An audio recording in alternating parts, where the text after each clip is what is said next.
Hi అండి. అందరూ ఎలా ఉన్నారు? నేనైతే చాలా బాగున్నాను. మీరందరూ కూడా బాగుండాలని మనస్ఫూర్తిగా కోరుకుంటున్నాను. చాలా రోజులైపోయింది కదండీ వీడియో పోస్ట్ చేయక.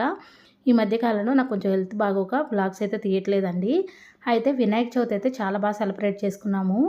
వీడియోస్ అయితే తీయలేకపోయానండి. ప్రసాదాలు కూడా చాలా రకాలైతే చేశాను.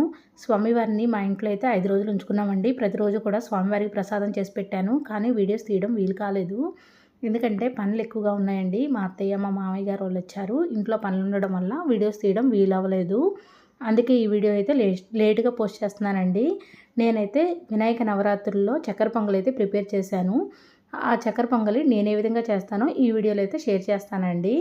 అలానే మా అపార్ట్మెంట్‌లో కుంకుమ పూజ అయితే చేశారండి. ఆ వీడియో కూడా మీతో షేర్ చేసుకుంటాను.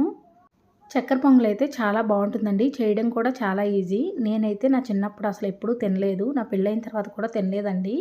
కానీ చక్కెర పొంగలి చేయడం కష్టం అనుకుంటాం కానీ చేయడం చాలా ఈజీ అండి. నేనైతే వేరే వాళ్ళని అడిగి తెలుసుకొని చేశాను. చాలా బాగా వచ్చింది. నేను ఏ విధంగా చేస్తానో ఇప్పుడైతే షేర్ చేసుకుంటానండి. ఇదైతే నేను వినాయక స్వామి నవరాత్రులు 9వ రోజు. 9వ రోజునైతే మా అపార్ట్మెంట్‌లో నిమజ్జనం చేశారండి. నిమజ్జనం చేసినప్పుడు నేనైతే ఈ విధంగా రెడీ అయ్యాను. సాయంత్రం చూసారా నా మొహం ఎంత డల్‌గా అయిపోయిందో.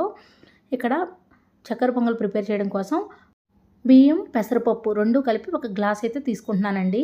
3 వంతులు బియ్యం ఉండాలి. 1 వంతు పెసరపప్పు అయితే ఉండాలండి. ముందైతే పెసరపప్పుని మంచిగా ఫ్రై చేసుకోవాలి. నేనైతే 3/4 బియ్యం తీసుకున్నాను. అలానే మిగిలిన పావు కప్పు అయితే పెసరపప్పు తీసుకున్నాను. ఇక్కడ చూసారా పెసరపప్పుని సిమ్‌లో పెట్టి మంచిగా ఫ్రై చేసుకుంటున్నాను.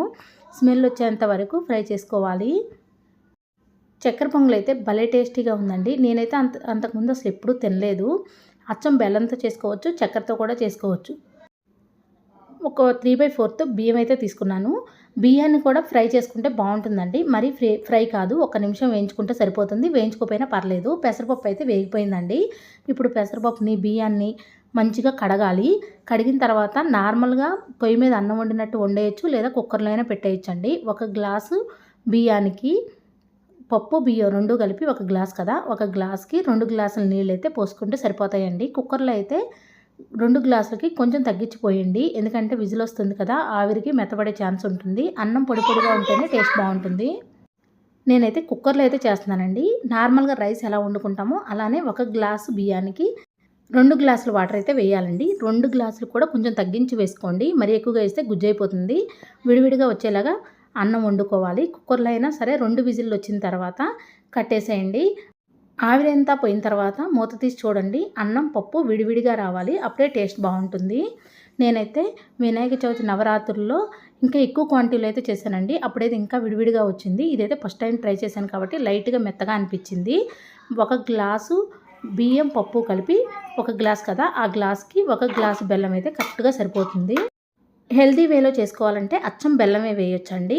లేదంటే చక్కెర పొంగల్ కాబట్టి చక్కెర వేసుకోవచ్చు. 1 గ్లాస్ అని చెప్పాను కదా! 3/4 చక్కెర వేసుకొని మిగతాది బెల్లం వేసుకోవచ్చు. లేదా 3/4 బెల్లం వేసుకొని కొంచెం చక్కెర వేసుకోవచ్చు.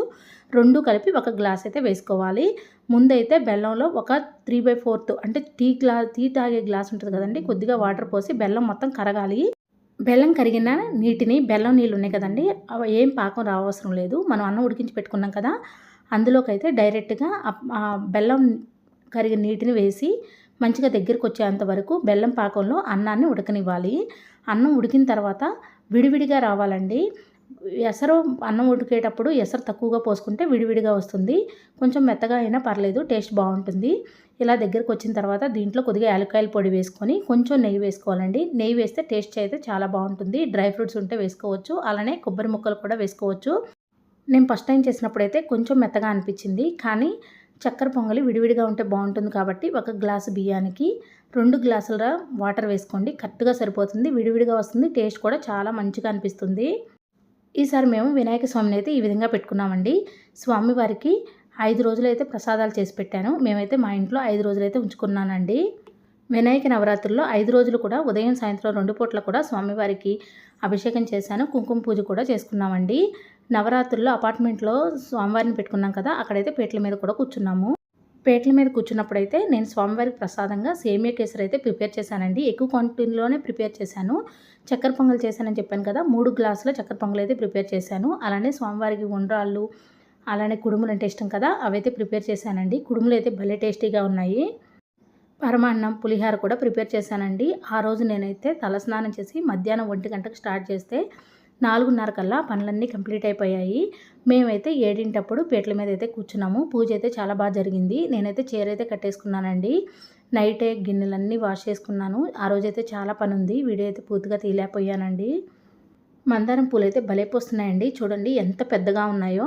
నాకైతే భలే నచ్చాయండి. ఒక్క పువ్వు పెట్టినా సరే స్వామివారికి ఎంత అందంగా ఉంటుందో కదా! ఈరోజైతే 2 పూలైతే పూసాయండి.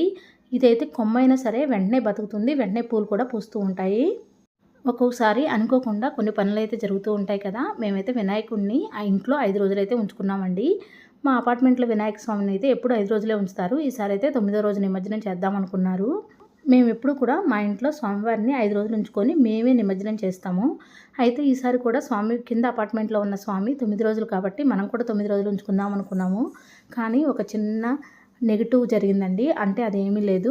5వ రోజున నాకైతే పీరియడ్స్ వచ్చేసాయి. ఇంక అనుకోకుండా వాచ్‌మెన్‌ని పిలిచి మా మామయ్య గారు ఇద్దరూ కలిసి స్వామివారినైతే అపార్ట్మెంట్‌లో పెట్టిన వినాయక స్వామి దగ్గరైతే పెట్టేశాము. నాకైతే భలే బాధ అనిపించిందండి. ఎందుకంటే నా చేతులతో నేనే ఎప్పుడూ చేస్తూ ఉంటాను. కానీ పూజలైతే బాగానే చేశానండి. కానీ ఎక్కడో అసంతృప్తి ఉంది.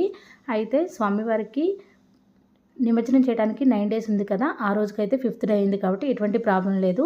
9వ రోజునైతే మళ్ళీ ఈ స్వామిని నా అంతట నేనే తీసుకొని బండి మీద తీసుకెళ్ళాము. మా చేతులతో మేమే నిమజ్జనం చేశామండి. స్వామివారు చూసారా నా దగ్గరకొచ్చారు. నా చేతే నిమజ్జనం చేపించుకున్నారు. నాకైతే భలే హ్యాపీగా అనిపించింది. ఈసారైతే వినాయక చవితి పూజ చాలా బాగా చేసుకున్నామనే చెప్పాలి. మధ్యలో పీరియడ్స్ వచ్చినా సరే కరెక్ట్ టయానికి అయిపోయాయి. ఏ ప్రోగ్రామ్ కూడా నేను మిస్ అవ్వకుండా నిమజ్జనం చేయగలిగాను. స్వామివారి పూజ చేయగలిగాను. అన్నీ చేయగలిగానండి.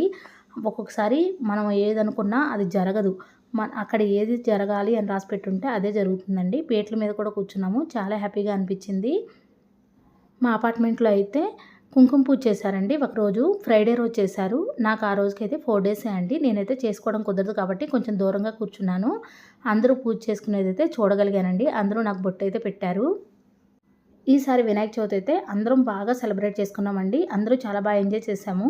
9వ రోజు ఆదివారం వచ్చింది కదా! ఆదివారం రోజునైతే అన్నదానం చేశారండి. అలాగే పిల్లలు డ్యాన్సులు వేశారు, గేమ్స్ ఆడారు. చాలా బాగా ఎంజాయ్ చేశాము. ఉదయం నుంచి సాయంత్రం వరకు మేము గ్రౌండ్ ఫ్లోర్‌లోనే ఉన్నామండి. బాగా ఎంజాయ్ చేశాము. స్వామివారు నిమజ్జనానికి బయలుదేరేటప్పుడు మేము కూడా మా హస్బెండ్, నేను బండి మీద వెళ్ళామండి. మా ఇంట్లో పెట్టిన వినాయకుడిని నా చేతులతో నేను పట్టుకొని దుర్గం చెరువు దగ్గరికైతే వెళ్ళామండి. స్వామివారి నిమజ్జనం అయితే చాలా బాగా జరిగింది. మేమైతే బాగా ఎంజాయ్ చేశాము. నాకైతే భలే హ్యాపీ అనిపించింది. మా పిల్లలు కూడా బాగా ఎంజాయ్ చేశారండి. మేమైతే ఈసారి స్వామివారి దగ్గర కేజీ లడ్డు అయితే పెట్టాము. నా స్నానం అన్నీ కంప్లీట్ అయిన తర్వాత అందరికీ లడ్డు అయితే ప్రసాదంగా పెట్టానండి. నిమజ్జనం రోజైతే నేను సింపుల్గా డ్రెస్ అయితే వేసుకొని ఫ్రీగా ఉండేలాగా చూసుకున్నాను. ఉదయం నుంచి సాయంత్రం దాకా అయితే చాలా బాగా ఎంజాయ్ చేశాను.